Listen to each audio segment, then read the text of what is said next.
우리가 함께 살펴본 출애굽기 20장 4절부터 6절의 말씀인데요.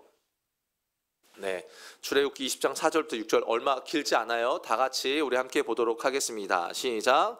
너를 위하여 새긴 우상을 만들지 말고 또 위로 하늘에 있는 것이나 아래로 땅에 있는 것이나 땅 아래 물속에 있는 것에 어떤 형상도 만들지 말며 그것들에게 절하지 말며 그것들을 섬기지 말라.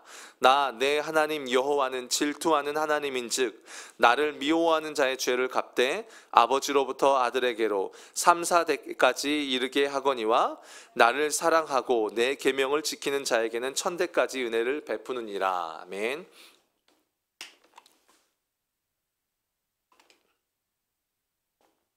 네, 신 목사님이 원래 설교신데요.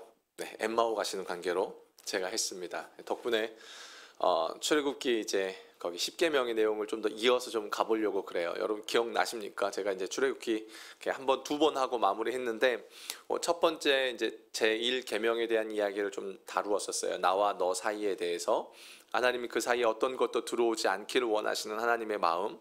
그리고 오늘은 이제 제2계명을 여러분 좀 살펴보려고 합니다. 아까 제가 서두에 좀 그런 기도를 좀 하자고 했어요. 그러니까 하나님을 알아가는 것. 그러니까 가면 갈수록 저희가 살아가는 이 시대가 되면 될수록 이 시대의 특징은 뭔지 아십니까? 인본주의입니다. 우리가 살아가고 있는 오늘날 시대는 인본주의입니다.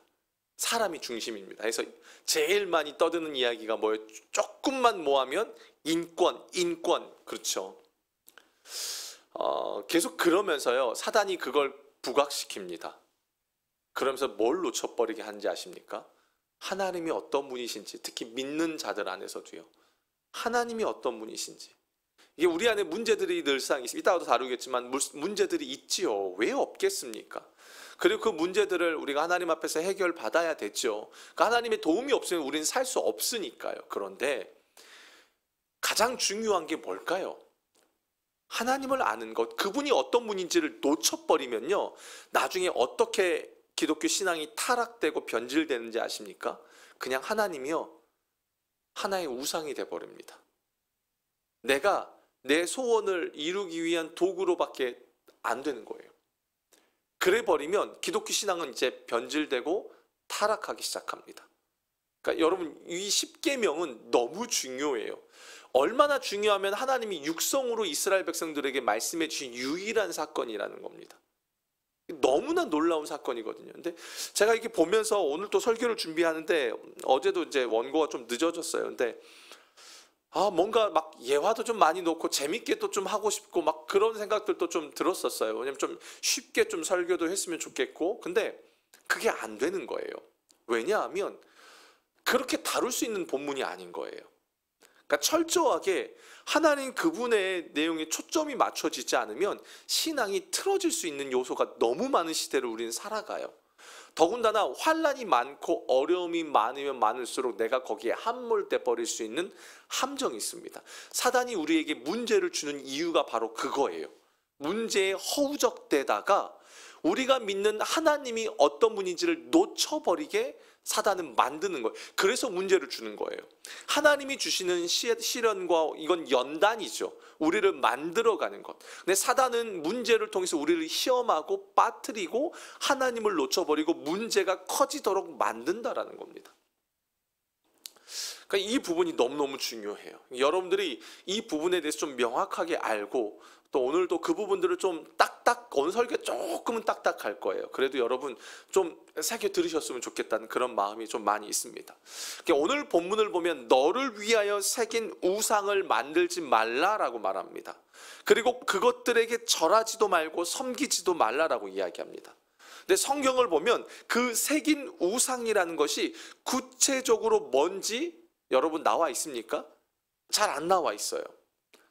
그 새긴 우상이라는 것이 이방 신의 형상화를 말하는 건지 아니면 여호와 하나님을 형상화하는 것을 금지하는 것인지 명확하게 나오질 않아요.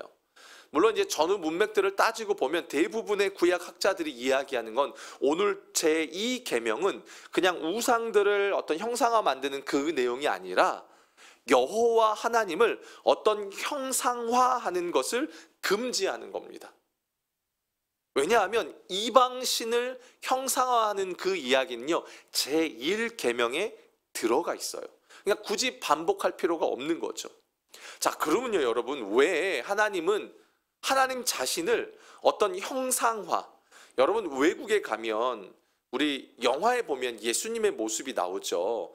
예수님의 패션 오브 크라이스트, 우리가 사순절 고난주간 되면 항상 보는 영화 있잖아요. 예수님이 어떠셨던가요? 잘생겼어요. 정말 잘생겼어요. 근데 사실 그러다 보니까 우리가 예수님에 대한 이미지가 어때요? 모든 캐릭터들을 보면은 다 그렇게 흘러간단 말이에요. 그렇게 하지 말라라고 말합니다. 하나님에 대한 형상을. 왜요? 왜 그럴까요? 왜? 첫째로 하나님은, 여러분 이걸 잘 기억하셔야 됩니다. 하나님은 이스라엘에게요, 어떠한 모습이나 어떠한 형체, 어떠한 형상으로 나타나신 적이 없기 때문이에요. 여러분 하나님 얼굴 보신 적 있으십니까? 있으십니까? 없습니다. 있다고 하는 분이 있으면 굉장히 조심하셔야 합니다. 굉장히 그런 분들과 거리를 좀 두셔야 합니다. 하나님께서 우리에게 형상으로 나타내신 적이 없습니다. 성경 창세기 보면은 우리가 하나님의 형상으로 지어졌다라고 이야기하니까 어떤 분들은 하나님이 우리처럼 이런 모습을 갖고 계신다라고 생각을 하는데, 그렇지 않습니다. 그 말은 뭐냐면 하나님의 형상으로 지었다라는 건 우리가 그 하나님을 알고 이해할 수 있는, 교제할 수 있는 그런 존재로 지었다라는 것이지, 어떤 외적으로 형상이 이러이러하다라고 말하는 부분이 아니라는 겁니다. 신명기 4장 15절에서 16절을 보면 이렇게 말합니다. 여호와께서 호렙산 불길 중에서 너희에게 말씀하시던 날에 너희가 어떤 형상도 보지 못하였은즉 너희는 깊이 삼가라. 그리하여 스스로 부패하여 자기를 위해 어떤 형상이든지 우상을 새겨 만들지 말라. 남자의 형상이든지 여자의 형상이든지, 이렇게 이야기해요.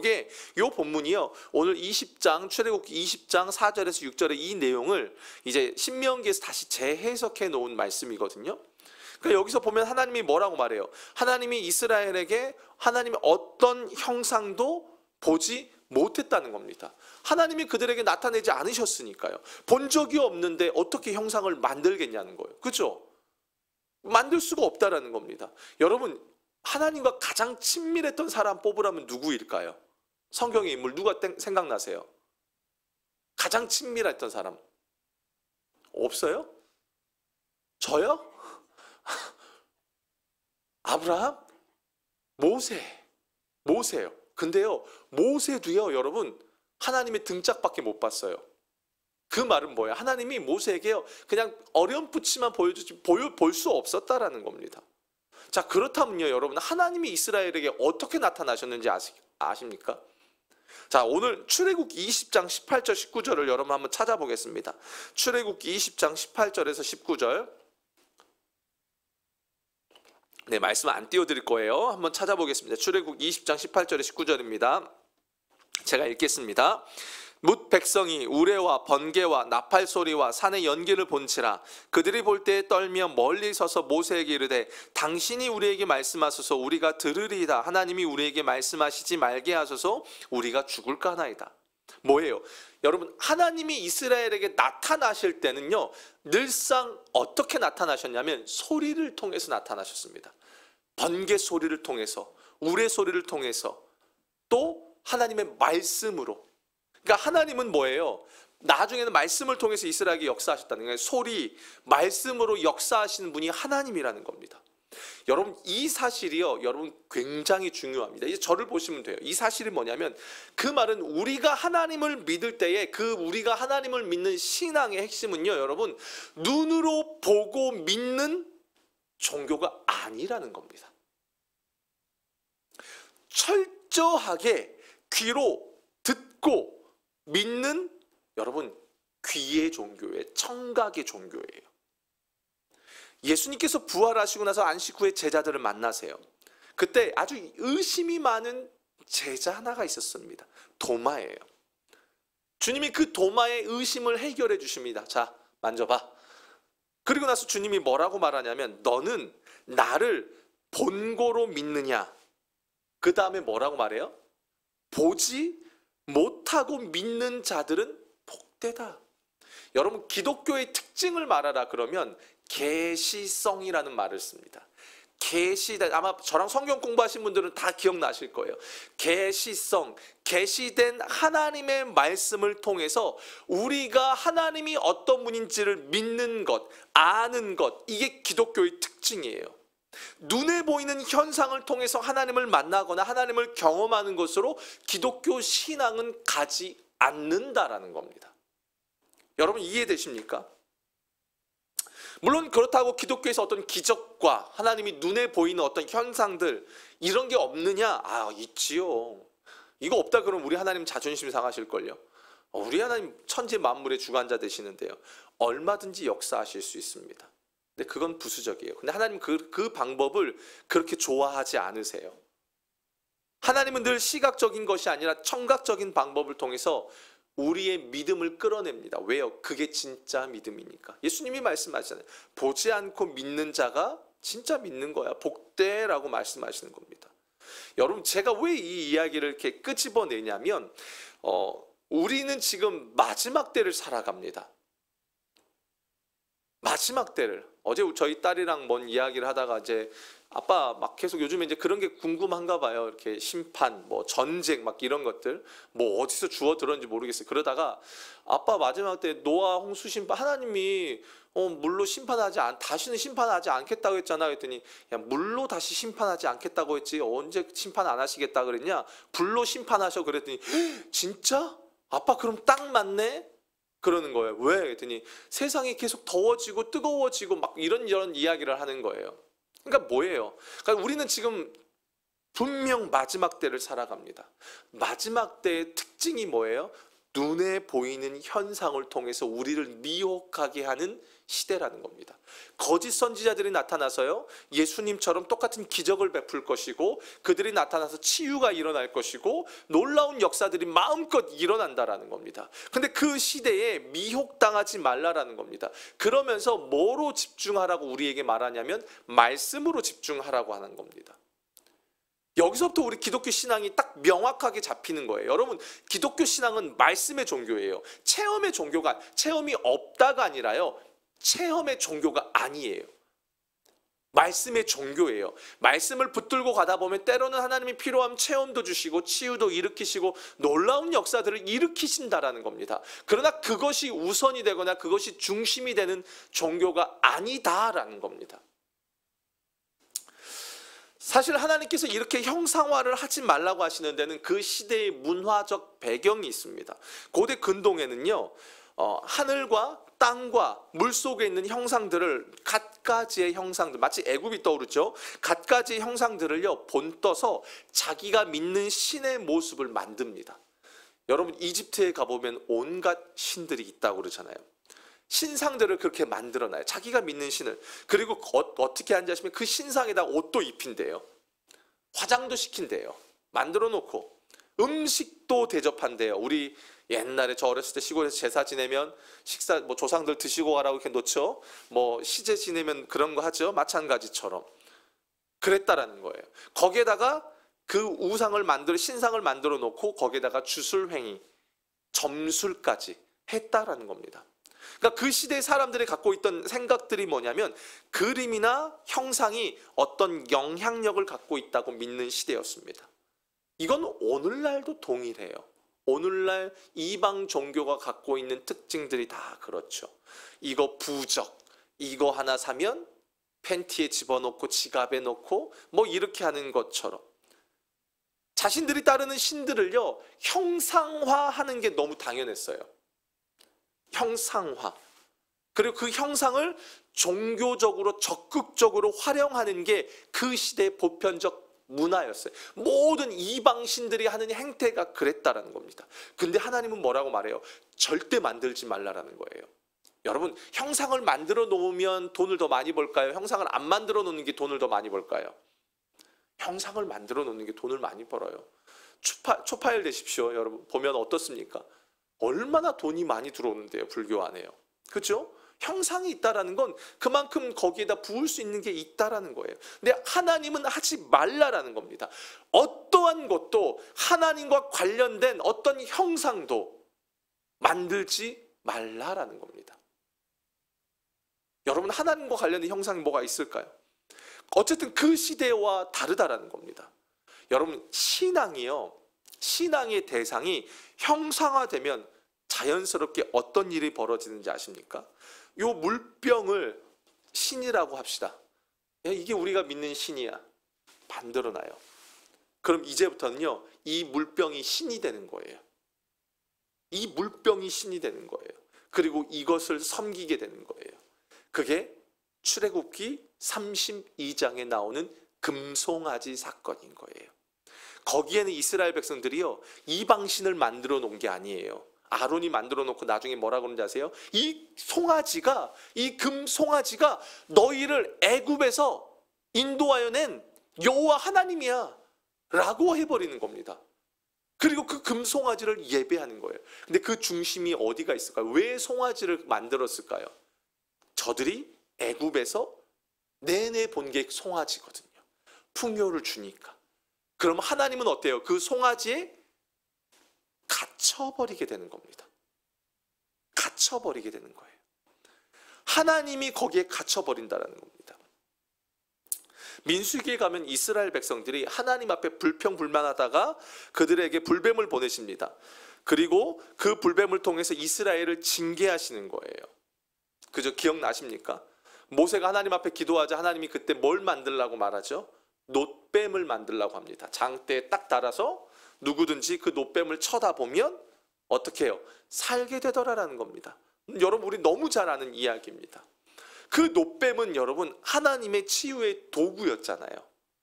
하나님의 임재를 나타내고 하나님의 역사를 드러내는 도구였단 말이에요. 근데 시간이 지나면서 어떤 일이 벌어지는지 아십니까? 그 놋뱀 자체에 영적인 능력이 있는 것처럼 사람들이 생각하는 거예요. 여러분, 놋뱀은요, 아무것도 아니에요. 하나님이 그 놋뱀 사건에서 핵심은 뭐예요? 하나님이 말씀하신 거예요. 놋뱀을 쳐다봐라 라고 하신 그 말씀을 그대로 믿고 나아가면 되는 건데, 놋뱀은 아무런 능력이 없는 거예요. 근데 그 놋뱀이 어느 순간에 형상화돼 버리는 겁니다. 여러분, 어렸을 때요, 그거 영화 기억나십니까? 드라큘라가 나타나거나 외국 영화 나타나면, 외국 영화에 보면은 우리나라는 귀신이 나타나면 마늘 착 꺼내면 마늘로 쫓한다고 그러잖아요. 외국 영화는 뭐예요? 딱 사탄이 등장하면 뭘 꺼내요? 십자가를 꺼내는 거예요. 그게 무슨 능력이 있을까요? 어떤 목사님은 그래서 사실은 이 십자가도 변질됐다고 해서 그 교회는 아예 십자가를 두질 않아요. 강단에다가 어떤 형상도, 왜요? 오직 말씀에만 집중하라고 그렇게까지 가는 교회들도 있더라고요. 왜냐하면 그렇게 변질되니까요. 결국 여러분, 이 모세의 놋뱀이요, 하나의 우상이 돼버립니다. 그리고 열왕기하 18장 3, 4절에 보게 되면 히스기야 때에 이렇게 히스기야가 그 놋뱀을 처리해요. 여러분, 제가 읽어드릴게요. 들어보세요. 히스기야가 그의 조상 다윗의 모든 행위와 같이 여호와 보시기에 정직하게 행하여 그가 여러 산당들을 제거하며 주상을 깨트리며 아세라 목상을 찍으며, 여기 보세요, 모세가 만들었던 놋뱀을 이스라엘 자손이 이때까지 향하여 분향함으로 그것을 부수고 느후수단이라 일컬었더라. 뭐예요? 수백 년 동안에 히스기야 때까지 그걸요 우상으로 섬겼다라는 겁니다. 여러분, 이게 인간이 갖고 있는 본성입니다. 그걸 예배했다는 거, 분양했다는 건 예배했다는 겁니다. 웃기죠? 목사님, 저희는 아니요. 하나님이 왜 하나님을 형상화하지 말라라고 하셨냐면, 우리가 하나님을 섬기기 위해서 하나님을 그림이나 어떤 형상으로 만들었다면 그 속에는요, 내가 이제부터 그 하나님을 내 마음대로 조종할 수 있다라는 생각과 자연스럽게 이어지기 때문에 그래요. 이 고대 근동에서부터 그랬었어요. 그림을 가지고 있다, 그 사람을 내가 조종할 수 있다라는 겁니다. 여러분, 인간이 가진 특징이 그렇습니다. 한번 여러분 들어보세요. 한번 생각해 보세요. 인간은 무엇이든지 길들이고 싶어하는 존재입니다. 길들인다라는 말 속에는 어떤 특징이 있냐면 내 마음대로 통제하고 조정하고 내 뜻대로 하고 싶다는 뜻이 있습니다. 여러분, 길들여지지 않으면 어때요? 불편하잖아요. 야생동물이 여러분 불편한 이유가 뭐예요? 늑대, 살쾡이 이런 것들이 불편한 게 뭐예요? 길들여지지 않으니까요. 그 말은 뭐예요? 내 마음대로 조정이 안 되니까 불편한 겁니다. 반대로요. 여러분 집들에 강아지 있으시죠? 강아지가 왜 편해요? 왜 사랑스러워요? 이뻐서요? 아니요. 이쁜 건 둘째예요. 내 마음대로 통제가 되니까 이쁜 거예요. 거기에 내 마음이 투영이 되는 겁니다. 길들여지잖아요. 나한테 위협이 되지 않잖아요. 집에 있는 강아지가 위협이 돼요? 내한테 길들여진 강아지가 아니라는 겁니다. 인간은 길들여지지 않은 존재에 대해서 위험이나 불편함을 느끼지만 길들여진 존재에 대해서는 편안함을 느낀다는 겁니다. 여러분, 이 인간이란 존재가 어떻냐면 이제는 동물을 넘어서서 사람에게까지 길들이려고 하는 거예요. 요즘 시대에 그게 가스라이팅이에요. 그잖아요. 은연중에 사람도 내 마음대로 통제하고 싶은, 이게 인간이 갖고 있던 본성입니다. 왜냐하면 이게 어디서부터 출발한지 아세요? 선악과 사건에서 출발했으니까요. 아담이 선악과를 먹은 이유가 뭡니까? 하나님처럼 되고 싶다는 거잖아요. 내가 기준이에요. 기준이 된다는 말은 뭐예요? 내가 판단하고 싶다는 거예요. 내가 통제하고 싶다는 겁니다. 거기에 내 소원과 목적을 두고 싶다라는 거예요. 이게 인간이 갖고 있던 본성이에요. 하나님은 이걸 알고 계시는 겁니다. 그래서 뭐예요? 형상화를 하기 시작하면요, 창조주 하나님은 어느 순간에 피조물이 돼버리는 겁니다. 하나님이 피조물이 돼버리는 겁니다. 형상이 되는 순간. 그럼 여호와 하나님은 형상 안에 갇히게 돼버리는 거예요. 여러분, 하나님은 갇히시는 분이 아니에요. 우리는 자꾸만 하나님을 내 마음대로 조정하려고 합니다. 그게 극단적으로 어디서 제일 많이 나타나는지 아십니까? 예배입니다. 하나님을 예배드리는 자세와 태도를 보면 내 마음, 항상 내가 중심이 되려고 합니다. 모든 요소들이 그렇습니다. 사도행전에 보게 되면요, 바울이 3차 전도 여정 중에 아덴이라는 지역을 방문합니다. 어떻게 보면 아덴은 당시 최고의 학문과 문화 모든 면에서 월등히 뛰어난 도시였습니다. 야, 화려하겠죠. 얼마나 멋있었을까요? 한번 가보고는 싶어요. 근데 바울이 그 아덴에 딱 들어가자마자 어떤 반응을 일으킵니까? 격분했다라고 말합니다. 왜요? 그 성에 온통 우상으로 가득 찬 걸 본 겁니다. 그래서 바울이요, 그걸 지적하면서 아레오바고에서 설교하면서 뭐라고 말하냐면, 여러분 아덴 사람들, 여러분 도시 곳곳을 보니까 신전과 형상들이 가득하네요. 거기서 종교의식도 행하는군요. 여러분 범사의 종교심이 대단하네요. 근데 여러분이 드리고 있는 예배는 잘못되었습니다. 여러분이 알지 못하고 믿는 신이 있는데 제가 그 신에 대해서 설명할게요. 그러면서 하나님에 대한 이야기를 쫙 풀어갔는데 뭐라고 말합니까? 여러분, 하나님은 어떤 분이신지 아십니까?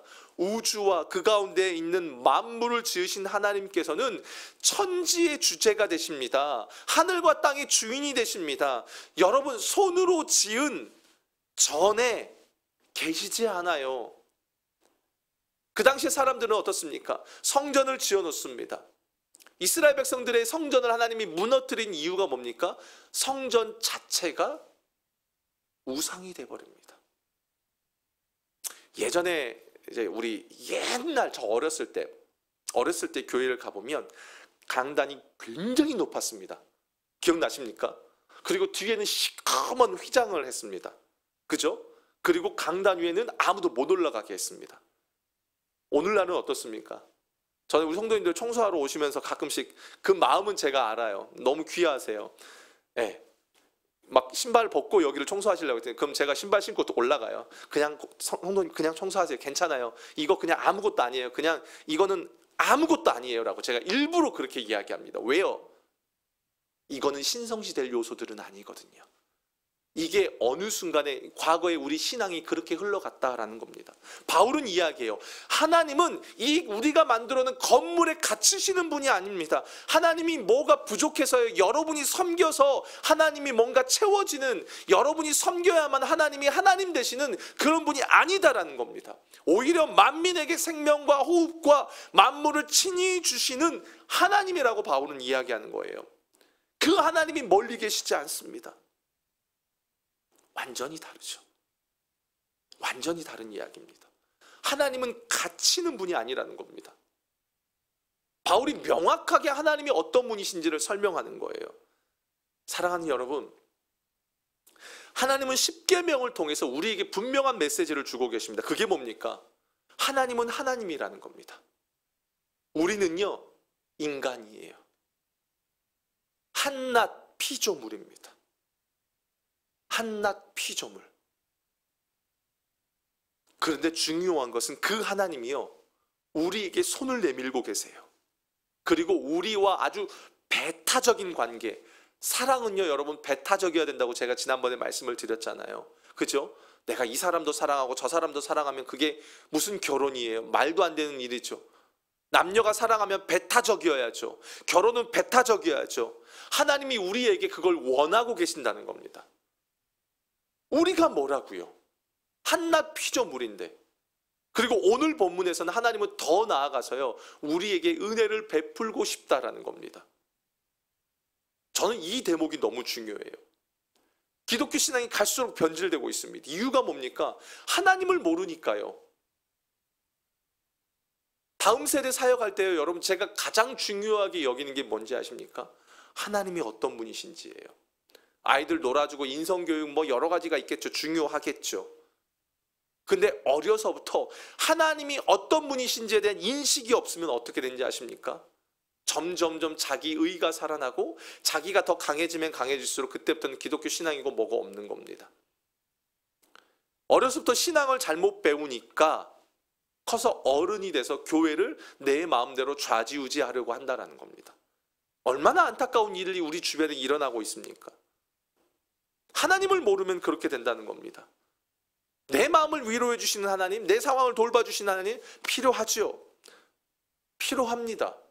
그런데 오늘 본문에서 뭐라고 말하냐면 여기서 분명히 말해요. 너를 위해 새긴 우상을 만들지 말라는 겁니다. 하나님의 존재와 하나님의 존재의 이유와 목적이 나의 어떠함을 위해서 있지 않다라는 겁니다. 하나님이 존재하시는 거예요. 근데 그 하나님이 나를 불쌍히 여겨주시고 나에게 다가와 주신 거지 하나님이 그냥 나를 위해서만 존재하시는 분으로 계시지 않더라라는 겁니다. 여러분, 우리 모두가요 다 하나님을 믿는 과정은 다 다릅니다. 여러 문제 때문에 결국은 믿게 되지만 중요한 것은 우리의 신앙이 그 문제에만 빠지면 안 된다라는 겁니다. 그것을 넘어서야 된다는 겁니다. 여러분, 문제에만 빠져서 있다면 여러분 샤머니즘과 무슨 차이가 있겠습니까? 불교 믿는 거랑 뭔 차이가 있겠어요? 문제 해결을 하지 말라 그 소리가 아니에요.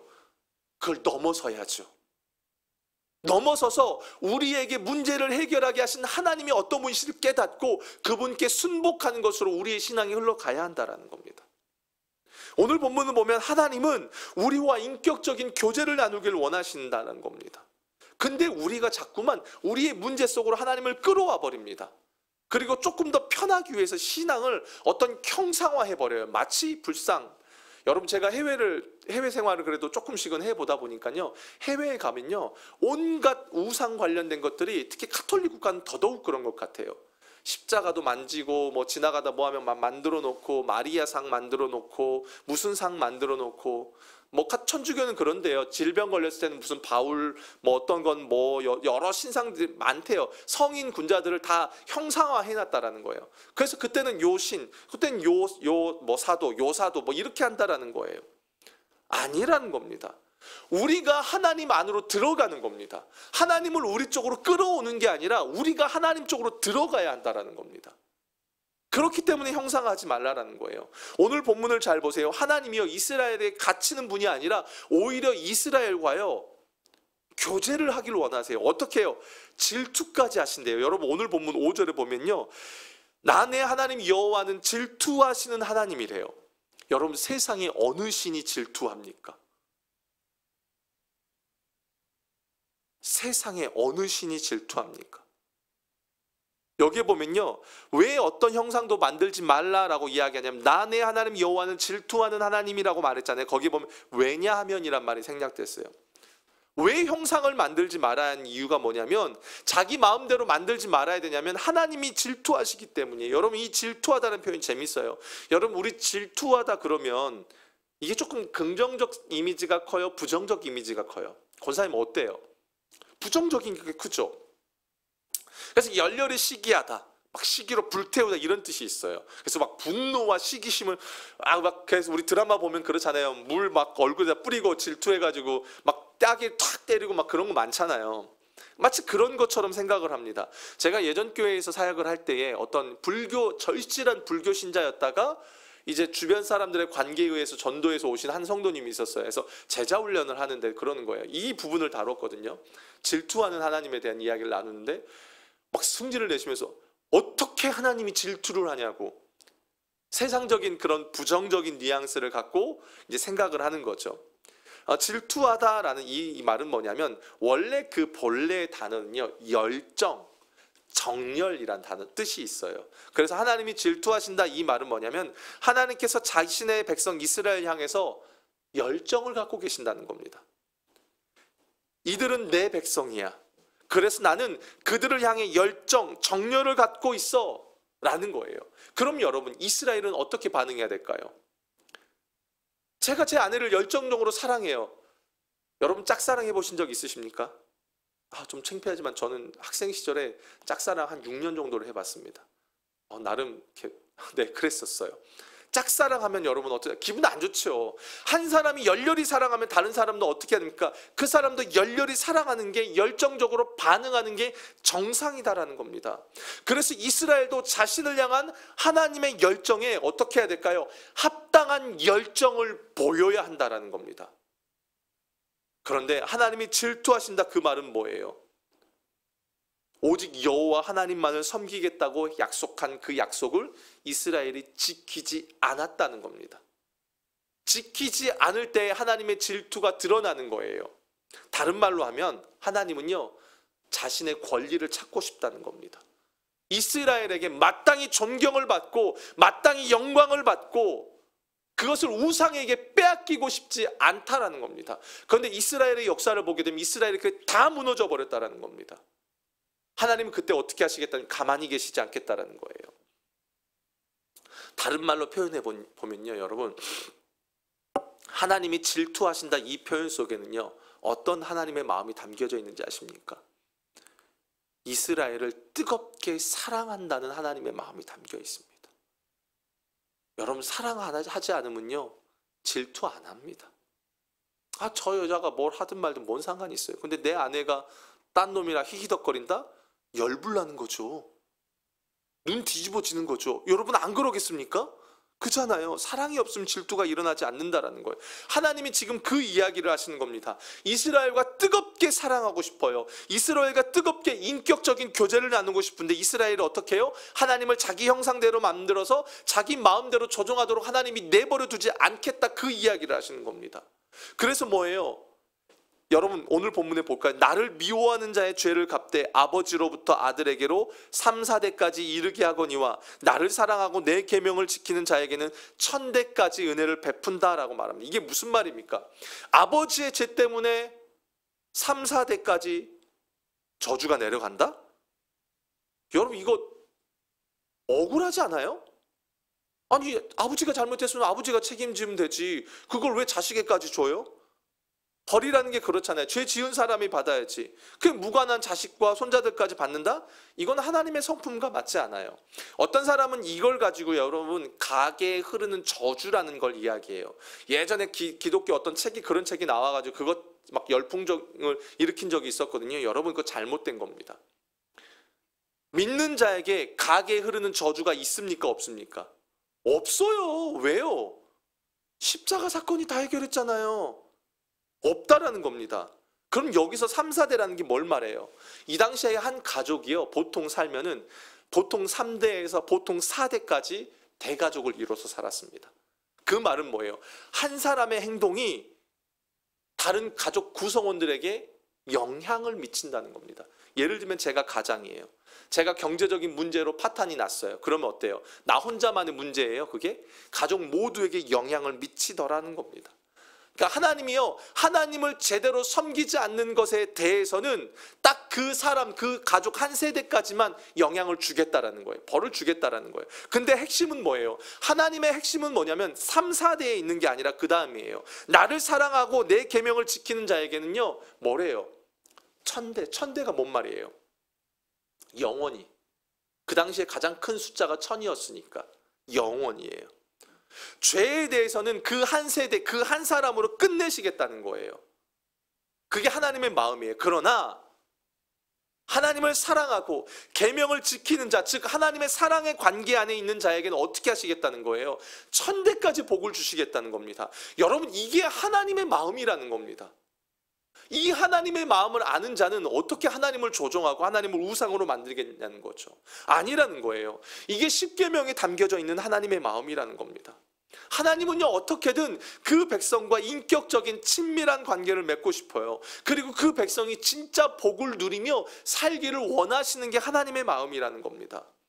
그런데 우리가 은혜와 복을 누릴 수 있는 방법이 뭐예요? 오늘 말씀에 형상을 만들면 안 된다는 겁니다. 형상을. 여러분, 이걸 반대로 말할까요? 여러분, 제가 처음에 하나님이 형상으로 나타나지 않고 이스라엘에게 나타날 때 어떻게 나타났다고 말씀드렸죠? 말씀, 소리로. 내 마음대로 하나님을 예배하고 내 마음대로 형상화하고 내가 편한 대로 하나님을 갖다가 쓰고 내 편한 대로, 내 편의대로 가는 것이 아니라 뭐예요? 우리의 귀에 들리는 대로. 할 필요도 없는 거예요. 판단할 필요도 없는 거예요. 들리는 대로. 그 말씀에 순종하며 살라라는 겁니다. 그래서 출애굽기 이후에 이스라엘 백성들이 가나안 땅 들어가기 전에 모세가 신명기 말씀을 통해서 뭐라고 말하냐면 신명기 5장 4절 5절에 이스라엘아 들어라. 우리 하나님 여호와는 오직 유일한 하나님이시니 그 다음에 뭐예요? 너희는 마음을 다하고 뜻을 다하고 힘을 다하여 내 하나님 여호와를 사랑하라.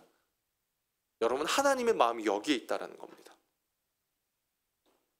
하나님은 질투가 많으십니다. 그 말은 하나님은 사랑이 많으시다는 겁니다. 너무나 사랑해서 이스라엘의 사랑을 받고 싶으시고, 그런데 만약에 그 하나님을 사랑하지 않는다면 그 사랑하지 않는 죄에 대한 값을 요구하신다는 겁니다. 물론 하나님이 사랑이시기 때문에 그걸 3, 4대, 한 세대 안으로만 규정한다는 거예요. 세상에 이런 신이 어디 있냐는 겁니다. 이런 신이 어디 있냐는 거예요.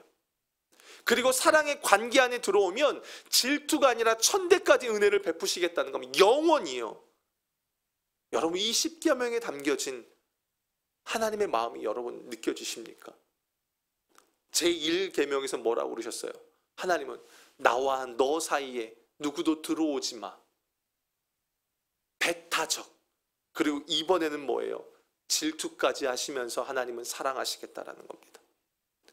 사랑하는 여러분, 우리가 이 땅에서 복을 누리며 살 수 있는 방법은 딱 하나입니다.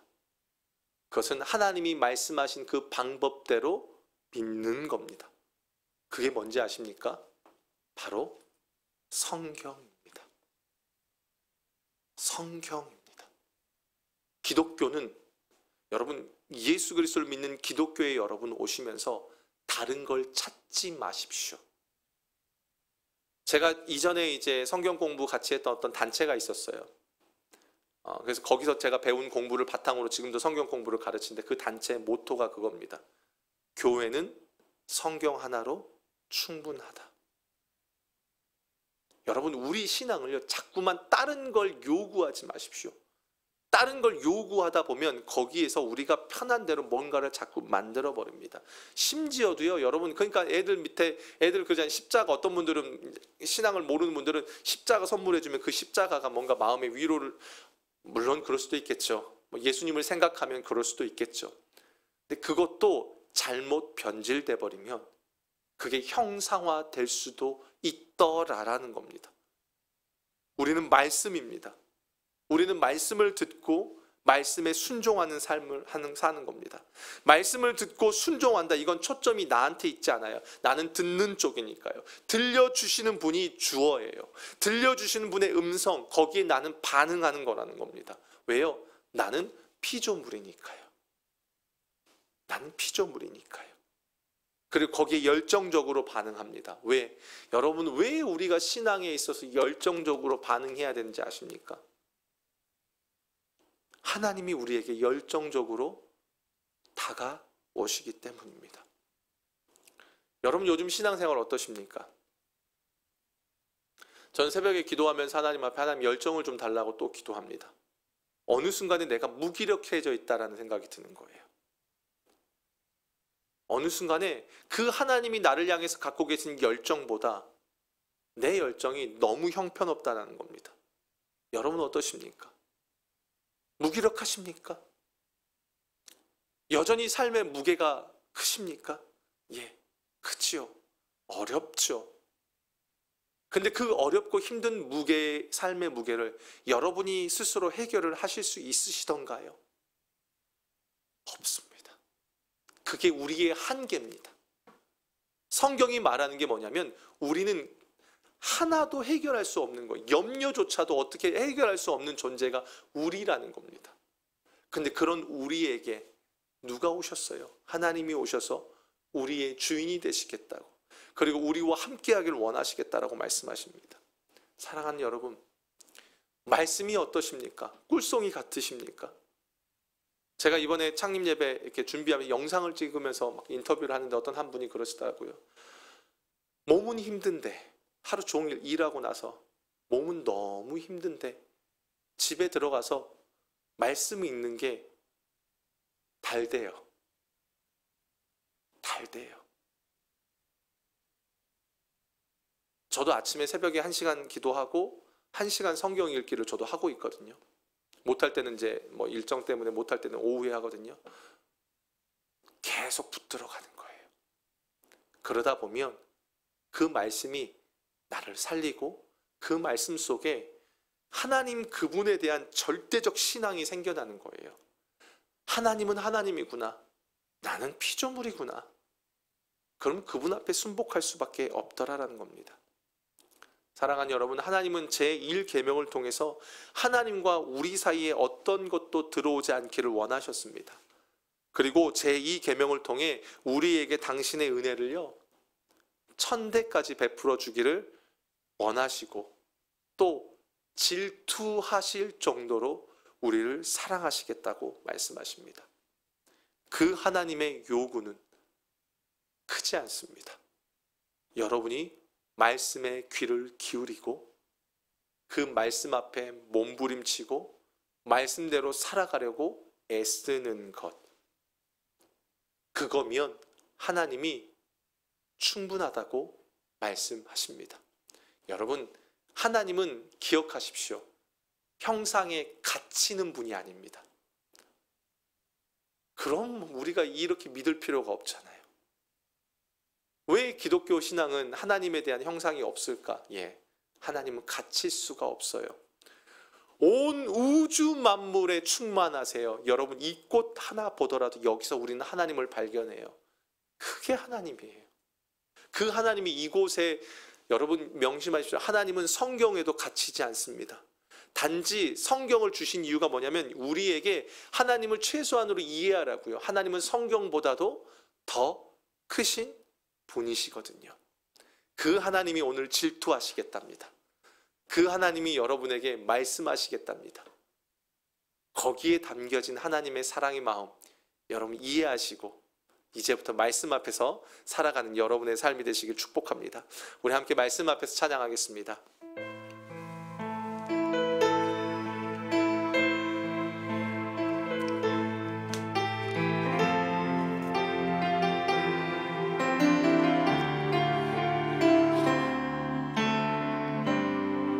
말씀 앞에서 경외함으로, 말씀 앞에서 경외함으로 주께 홀로 섭니다. 생명의 말씀 읽고 순종해 주를 예배합니다. 말씀 앞에서 경외함으로, 말씀 앞에서 경외함으로 주께 홀로 섭니다. 생명의 말씀 읽고 순종해 주를 예배합니다. 기록된 말씀, 기록된 말씀 힘이 있어서 진리로 우리 거룩해 하며, 거룩한 말씀 세세 영원히 복음이 되어 말씀하시네. 하나님 말씀에 두려워 떠는 자, 그 말씀에 생명을 거는 자, 한 사람 찾으시는 주님의 약속을 믿어 하나님 말씀에 운명을 거는 자, 순종하며 주 따라가는 자, 영원한 하나님 나라 이뤄갈 주의 교회여, 일어나라. 하나님 말씀에, 하나님 말씀에 운명을 거는 자, 그 말씀에 생명을 거는 자, 한 사람 한 사람 찾으시는 주님의 약속을 믿어 하나님 말씀에 운명을 거는 자, 순종하며 주 따라가는 자, 영원한 하나님 나라 이뤄갈 주의 교회여, 일어나라. 아멘. 우리 함께 같이 오늘 말씀을 붙들고 기도했으면 좋겠습니다. 오늘 본문에서 하나님은 어떤 모습으로 하나님의 형상을 만들지 말라고 합니다. 왜냐하면 하나님께서 우리에게 나타나실 때 형상으로 나타나지 않으셨기 때문입니다. 여러분, 기독교 특징은 철저하게 계시된 그 성경을 통해 하나님을 알아가는 것을 가장 최선이고 최고의 원칙으로 여기고 있습니다. 이 시간 우리 기도할 때에 하나님, 내가 말씀을 통해 하나님을 더 깊이 만나는 인생이 되도록 기도합시다. 매일 말씀을 묵상하고 성경을 읽어나가는 가운데 하나님의 음성이 들려지고 하나님이 어떤 분이신지가 믿어지는 역사가 우리 안에 일어나게 하여 주시옵소서. 눈에 보이는 현상을 쫓는 자가 아닌 말씀을 구하고 따르는 자들이 되게 해달라고 우리 함께 같이 기도하며 나아가겠습니다. 아버지 하나님, 이 시간 기도하며 나아갑니다. 하나님, 기독교 신앙은 철저하게 말씀으로 갑니다. 형상으로 하지 말라라고 하신 이유는 하나님이 말씀으로 우리에게 역사하시기 때문입니다. 하나님, 우리가 분명하게 기대하고 소망하며 나아갑니다.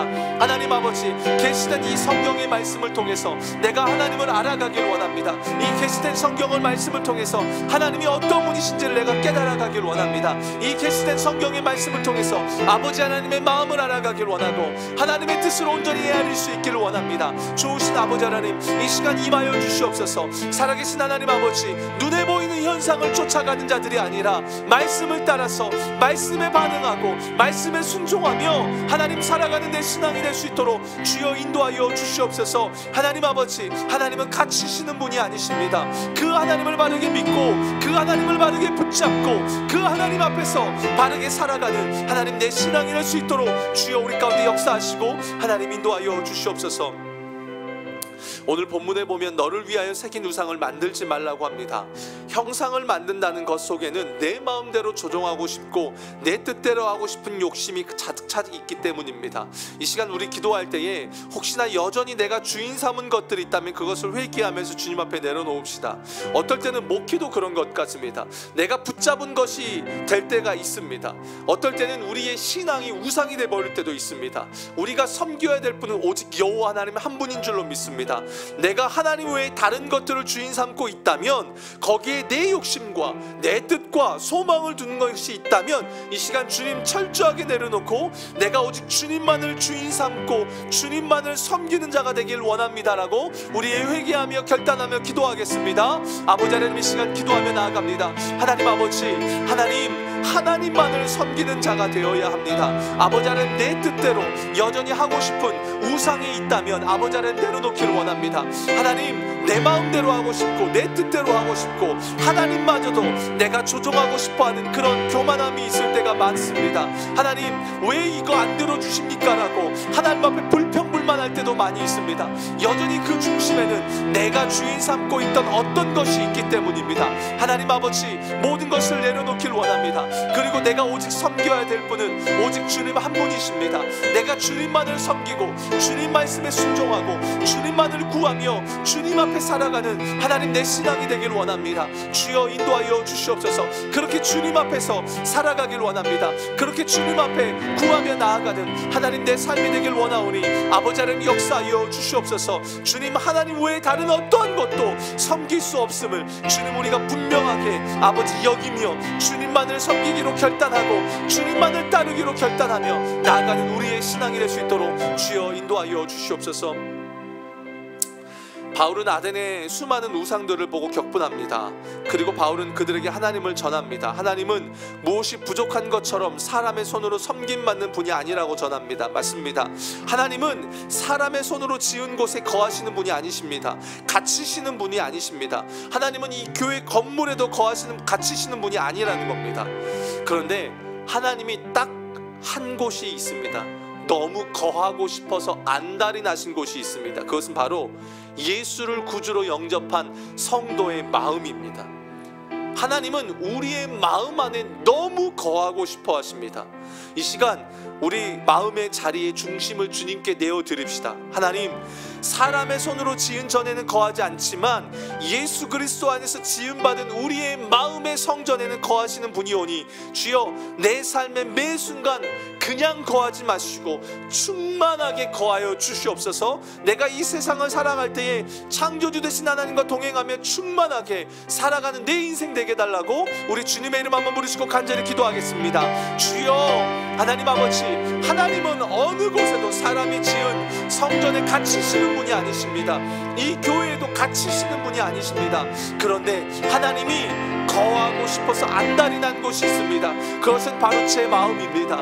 아버지 하나님, 예수를 구주로 영접한 자의 그 마음에는 하나님이 너무 거하고 싶어 하십니다. 성령으로 너무 거하고 싶어 하십니다.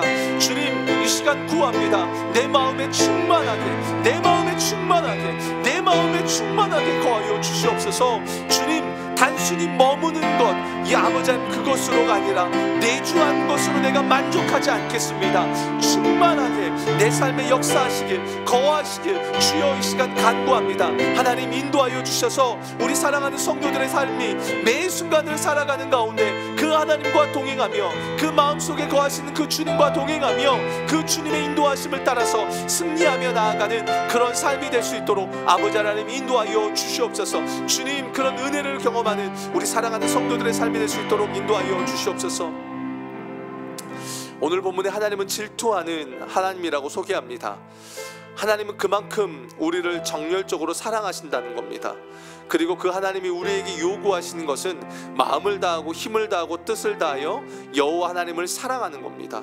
우리 이렇게 기도합시다. 하나님, 내 심령에 주님을 향한 사랑으로 뜨거워지게 해주십시오. 세상을 사랑하는 삶이 아닌 오직 하나님을 사랑하면서 오직 하나님만을 사랑하면서 살아가는 삶을 살게 하여 주시옵소서.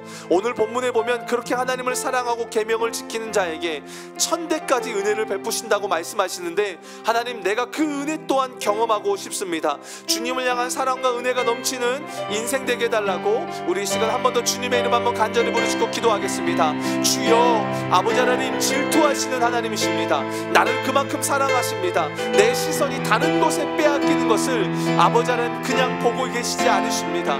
하나님, 그만큼 나를 사랑하십니다. 나 또한 그 하나님을 사랑하길 원합니다. 하나님, 나 또한 그 하나님을 사랑하며 그 하나님의 마음을 알고 그 하나님 앞에 내가 나도 온 마음을 다해서 힘을 다해서 뜻을 다해서 주님을 사랑하길 원합니다. 하나님, 내 안에 열정이 일어나길 원합니다. 뜨거운 열정이 회복되어지길 원합니다.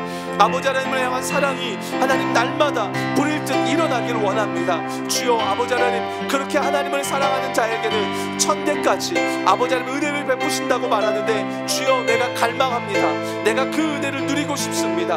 내가 주님을 사랑하는 가운데 주님이 천대까지 베푸시는 놀라운 은혜를 내가 누리고 싶습니다. 주님, 갈망합니다. 우리 사랑하는 성도들, 주님을 뜨겁게 사랑하고 그 주님이 주시는 은혜를 날마다 누리면서 하나님을 질투하는 하나님의 그 정열을 우리 성도들이 정말로 느끼면서 살아갈 수 있도록 주여 인도하여 주시옵소서. 그렇게 뜨겁게 주님을 사랑하는 우리의 삶이 되기를 간절히 소망합니다. 우리 교회를 위해서 기도합시다. 창립 5주년을 위해서 기도합시다. 말씀이신 주님이 우리를 살리신 놀라운 이야기들이 이 창립 5주년 가운데 담겨지게 하여 주시고, 특별히 말씀을 통해서 역사하신 하나님의 일들이 고백되어지며 우리 성도들 천시간 연합기도를 통해서 그 교회와 교회의 비전과 기도가 하나님 앞에 온전히 올려드려지는 시간 되게 해달라고, 하나님, 이 창립 5주년을 기점으로 또 우리가 한 단계 주님 앞에 성장하는 계기가 되게 해달라고 우리 창립 5주년을 놓고 함께 같이 기도하겠습니다. 아버지 하나님, 창립 5주년을 위해서 기도합니다. 주여, 아버지 하나님, 말씀이 우리 가운데 행하신 놀라운 일들을 우리가 나누고 고백하는 그런 시간들이 되기를 원합니다. 주님 앞에 그렇게 간구하며 나아가는 그런 시간들이 되기를 원합니다. 주여, 역사하여 주시옵소서. 주여, 인도하여 주시옵소서. 그래서 아버지 하나님, 이 포도나무 교회가 한 단계 더 성장하는 교회가 되기를 원합니다. 성도들이 매 순간 말씀으로 나아가고 또 천시간 연합기도회를 통해서 아버지 하나님, 정말 이 교회의 비전이 하나님 앞에 온전히 올려드려지며 하나님이 주신 비전들이 온전히 이루어지는 놀라운 은혜를 경험하는 시간들이 되기를 원합니다. 아버지 하나님, 이번 시점을 기점으로 또 부흥을 경험하고 또 한 단계 성장하는 그런 계기가 있는 시간들이 될 수 있도록 아버지 하나님 인도하여 주시옵소서. 우리 구약 성경 통독학교를 위해서 기도합시다. 신명기에 가보면 매칠년 정기년 초막절이 되면 하나님께서 이스라엘 모든 세대를 불러 모아놓고 하나님의 말씀을 일주일 동안 가르치라고 이야기합니다. 그리고 그 말씀을 가르치는 일을 통해서 하나님을 경외하는 법을 배우라고 말합니다. 우리 시간 기도할 때 하나님, 구약 성경 통독학교를 통해서 아버지 하나님, 온전히 하나님을 경외하는 법을 배우게 해주십시오. 단순히 지식을 채우는 시간이 아니라 하나님을 경외하는 시간 되게 하여 주시옵소서. 우리 통독학교를 위해서 우리 한 번 더 중보하며 나아가겠습니다. 아버지 하나님, 구약 성경 통독학교를 위해서 기도합니다.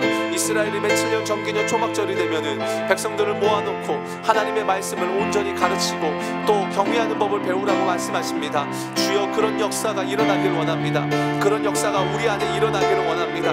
하나님, 우리 포도나무 교회 안에 그런 은혜가 있도록 인도하여 주시옵소서. 이번 구약 성경 통독학교를 통해서 하나님을 경외하는 법을 배우길 원합니다. 하나님이 어떤 분이신지, 하나님이 얼마나 좋은 분이신지, 우리가 마땅히 경외해야 될 분이라는 것을 아버지 하나님, 이 성경학교를 통해서 배워가는 귀한 시간들이 될 수 있도록 주여 인도하여 주시옵소서. 말씀을 가르치는 담임 목사님 가운데 기름 부어주시고 아버지 하나님, 목사님을 통해서 놀라운 일들이 일어날 수 있도록 주여 인도하여 주시옵소서. 하나님, 그 배우러 나오는 자들의 마음밭도 옥토밭이 되어서 하나님 말씀이 심겨질 때에 30배, 60배, 100배의 결실을 맺는 그런 역사가 일어날 수 있도록 인도하여 주시옵소서. 우리 한 번 더 엠마오 가는 길을 위해서 기도하며 나아갑시다. 오늘 이제 이렇게 돌아오시는데요, 마지막까지 그 하나님의 은혜를 그분들이 누리고 하나님, 그곳에서 저들이 이제 또 다른 자들을 섬기는 위치로 가게 해달라고 좀 기도했으면 좋겠습니다. 그냥 은혜 받는 것으로 끝나면 참 안타깝습니다. 하나님이 우리에게 은혜를 주신 이유는 또 다른 자들을 섬기라고 주신 것인데, 하나님 엠마오 또 가신 모든 가는 길에 참여하신 모든 분들이 이제는 은혜를 경험하고 또 다른 은혜를 흘려보내는 자로 섬기는 위치로 가게 해달라고 우리 그들을 위해서 우리 잠시도 한 번 더 기도하겠습니다. 하나님 엠마오 가는 길 또 119개를 위해서 기도합니다. 우리 여성 성도들이 또 목회자가 참여했습니다. 그곳에서 주시는 하나님의 은혜를 그들이 경험했을 것입니다. 그런데 이제는 하나님 저들이 그 은혜를 경험했다면 또 다른 누군가에게 은혜를 흘려보내기를 원합니다.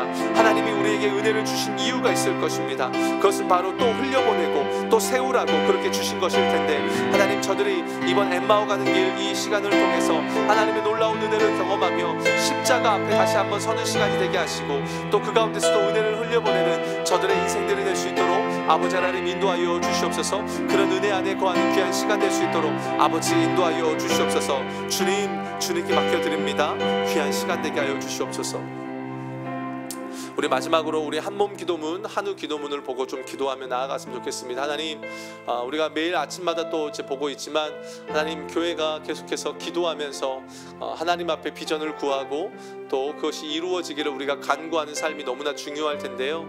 이 시간 좀 기도할 때에 하나님, 이 포도나무 교회 한몸 기도문 또 그리고 우리 환우 기도문을 보시면서 여러분 기도하시면서 하나님 우리 교회 안에 하나님 기도를 통해서 하나님의 일하심을 온전히 경험하는 그런 시간 되게 하여 주시옵소서. 우리 마지막으로 주님의 이름 한번 간절히 부르시고 우리 기도하시고 우리 12시 10분에 전도하러 모이도록 하겠습니다. 주여, 아버지 하나님 이 시간 교회를 위해서 기도합니다. 하나님 아버지 교회를 향한 비전이 있습니다.